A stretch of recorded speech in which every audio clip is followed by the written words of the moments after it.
Chris, keeping it real. Facts over fear. How you doing this morning? Oh, now the sun's on my back. I can't see my face. That's wonderful. Anyway, I already started this once. I had too much sun in my face. So I'm going to try again. So I want to talk about this morning. First of all, hope you're doing well. It's a beautiful day here in North Carolina. It's about 9:45 in the morning. It is 52 degrees. It's great. Great weather. Great weather to go outside and do anything. Get outside if you live in North Carolina. Get some exercise. It's the best thing you can do, especially with the bug going around, you know what I mean? So I want to talk a little bit this morning about the Pfizer study, because they're the first ones who have come out with a figure of the effectiveness of their vaccine, which is 95%. So how did they come to that number? Well, they took 45,000 people, and I don't know all the details, and I'm sure there are more, but basically they took 45,000 people, they divided them into two groups. One group got a real vaccine shot and a booster.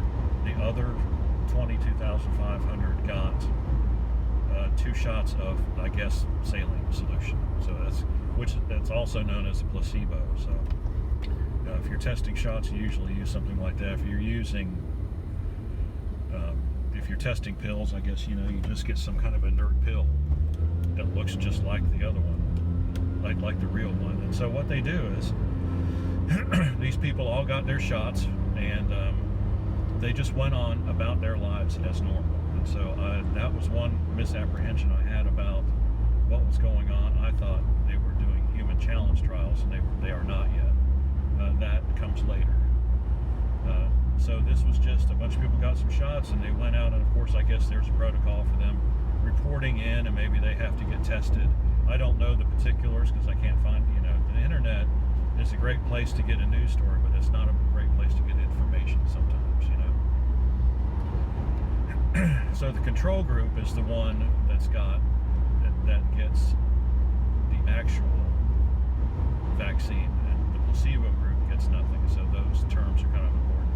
And this is what's called a double-blind randomized study. And so what that means is nobody who's actually administering anything regarding the experiment knows anything.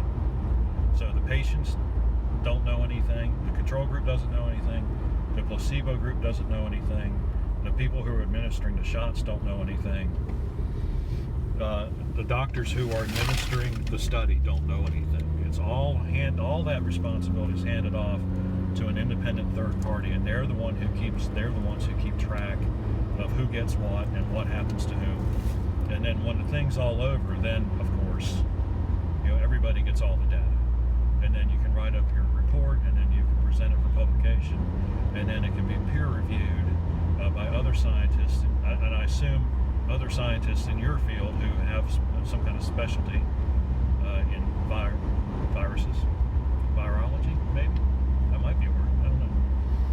And so that's how that works. And so what they have found, for some reason, 96 is kind of like a magic number when you're doing these kinds of studies, or at least for this study.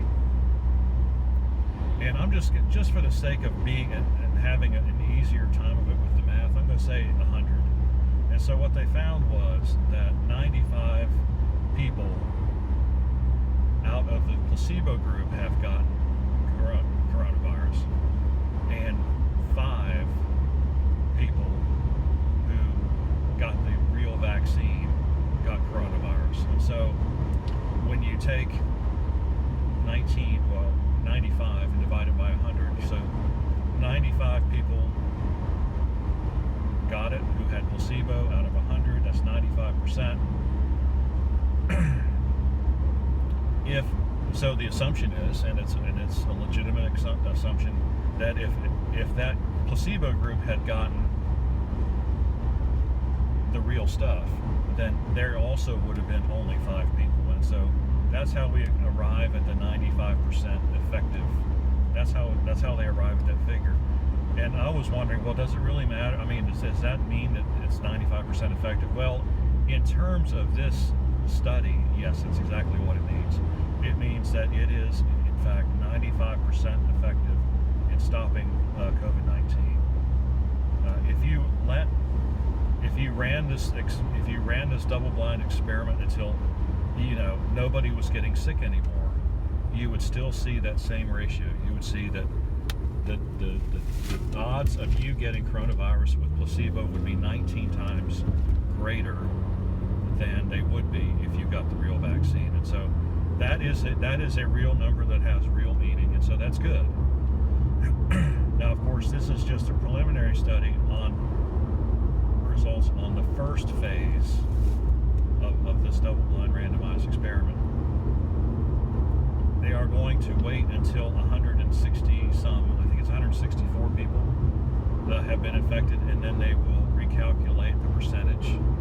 I don't expect that it will be that the ratio will change. I think it'll at least still be above 90%.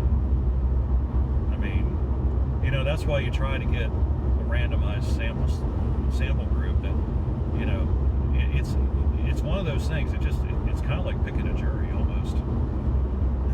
You're trying to get the most representative. Well, it's maybe not. No, maybe that's not a great idea. That's not a great illustration, because everybody's trying to cheat and get the best they can. But you get a representative sample of America, and then you just go ahead. And usually these things work out just fine. The only thing that kind of strikes me about it is, it seems to me that 96 positive cases after 2 months out of 45,000 people is a rather low number, considering that the infection rate in North Carolina right now is 8%. 100 people out of 45,000 is not very much. And so I don't really know what's going on there. It might just be that these people, when you think it's like a psychological thing, right? You get the shot, and so you think, oh, I'm protected, but then you really don't know that you're protected. So does that make you alter your behavior? And I think it probably does. But the good thing is, it alters everyone's behavior in the same way. So on the one hand, you might say to yourself, oh, I'm good, I don't need to worry about it. But then on the other hand, you say, but what if I got the sugar pill, basically? I don't want to take any extra chances. So I think probably, if I had to find a reason to explain why the positive test rate is so low, I think it's because these people are just being extra careful. At least, I think that's what it is. Either that, or we're much closer to herd immunity than I ever thought. And that remains my thesis of most of my argumentation. But that is for another video.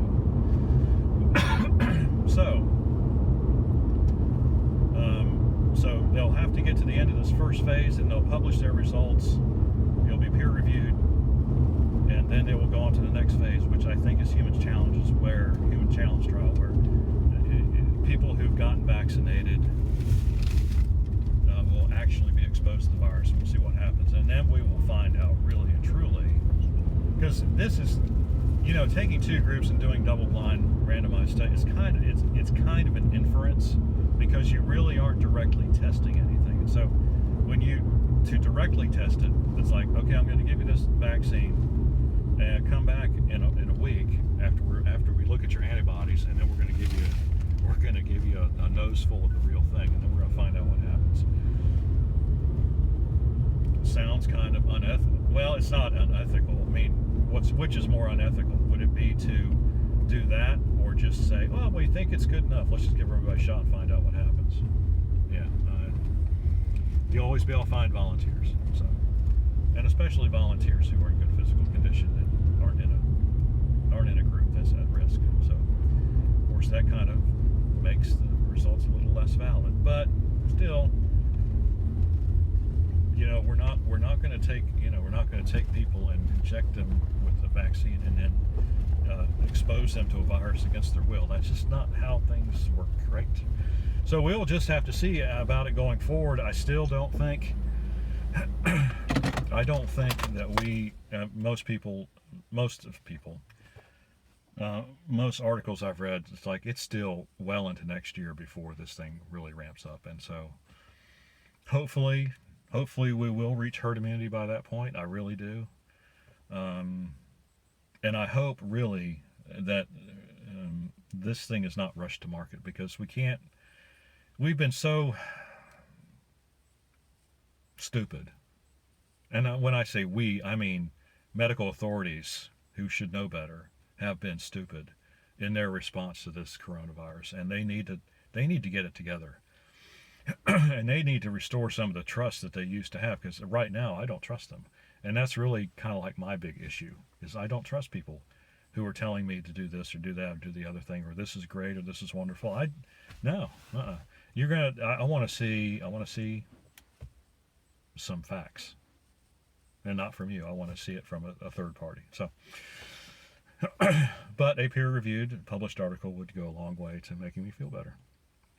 And I hope you understand why that's so important. And so I just wanted to go over that with you this morning, and kind of, it's like what you might be wondering, well, what in the world does 95% mean? Well, right now, it's kind of a ballpark figure that may or may not be proven true.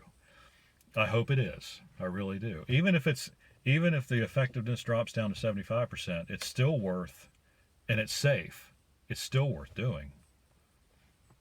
It's still much better than the flu. I mean, the flu shot by 20 or 25%. So, still, would I get one? I don't know. We'll see. We'll just see how it goes. All right. We don't know what the future holds. If you have any questions or comments, leave them in the section below. If you have any corrections, please mention them. You can mention them in the comment section. Doesn't bother me at all. I don't pretend to be an expert in any kind of healthcare field. I'm just looking at numbers and trying to figure out what in the world is going on with all this stuff. All right? We'll see you on the next fact-filled, double-blind, randomized video.